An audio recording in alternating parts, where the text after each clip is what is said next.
पहले जब उन्होंने बैटिंग शुरू की तो हमें लगा कि विराट से कंपैरिजन नहीं, लेकिन विराट या बाकी जो फैब फोर घूम रहे थे तो हमें लगा यार पाकिस्तान के पास एक नया लड़का है, ये शायद इस रास्ते पे जाएगा।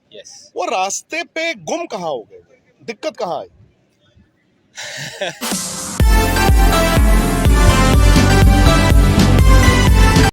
बाबर को कप्तानी भी मिली। बाबर मुझे याद है 4-5 साल पहले जब उन्होंने बैटिंग शुरू की तो हमें लगा कि विराट से कंपैरिजन नहीं, लेकिन विराट या बाकी जो फैब फोर घूम रहे थे तो हमें लगा यार पाकिस्तान के पास एक नया लड़का है, ये शायद इस रास्ते पे जाएगा।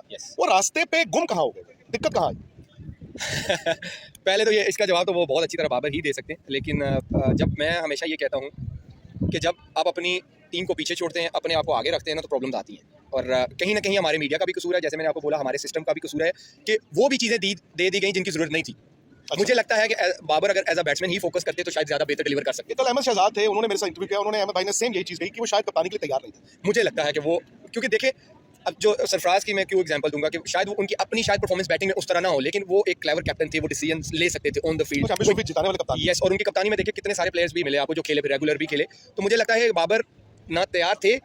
एक होता है ना आज जैसे सचिन कभी अच्छे थोड़े अरसे के लिए आए कैप्टन, वो नहीं बन सके, छोड़ दिया। तो मुझे लगता है कि बाबर को ये बहुत जल्दी छोड़ देना चाहिए। और सबसे मुझे लगता है उसने जो सबसे बड़ी गलती की थी 2023 के बाद जब वो उनसे रिजाइन लिया गया, वो दोबारा आ गए और वहां से तो उनका आई थिंक अभी तक 2 साल हो गए हैं कि वो दोबारा फॉर्म में नहीं आ सके, क्योंकि आप जब एक्स्ट्रा चीजों को अपने ऊपर हावी कर लेते हो और क्रिकेट को थोड़ा सा पीछे रख देते हैं तो ये प्रॉब्लम आती है, क्योंकि क्रिकेट पहले रहती टीम भी बढ़ती है, क्योंकि देखिए इंसान ही है ना। मेरी बजाय आपको कप्तान बनाया गया, 4 महीने बाद मैं फिर दोबारा कप्तान बन गया, तो आप अगर नाराज होंगे तो 4 लोग और आपके साथ नाराज होंगे। डेफिनेटली ये होता है कि देखिए मैं ये इसमें एक बंदे का कसूर नहीं होता ना, फिर सिस्टम का होता है कि सिस्टम ने पहले उसको हटाया, फिर वो चेयरमैन साहब चेंज हुए, पहले उस दूसरे सिस्टम ने रखा शाहीन को एक सीरीज़ के लिए, फिर मोहसिन नकवी साहब आए, इन्होंने बाबर को लगा दिया। और पहले तो लड़ाई आपने सिस्टम ने यहाँ से शुरू करवा दी कि एक सीरीज़ के लिए एक लड़का बना, वो एक सीरीज़ आ रहा, वो हट गया, एक लड़का 4 साल से कप्तान था, वो लगा रहा, वो 3 महीने के बाद फिर आ गया।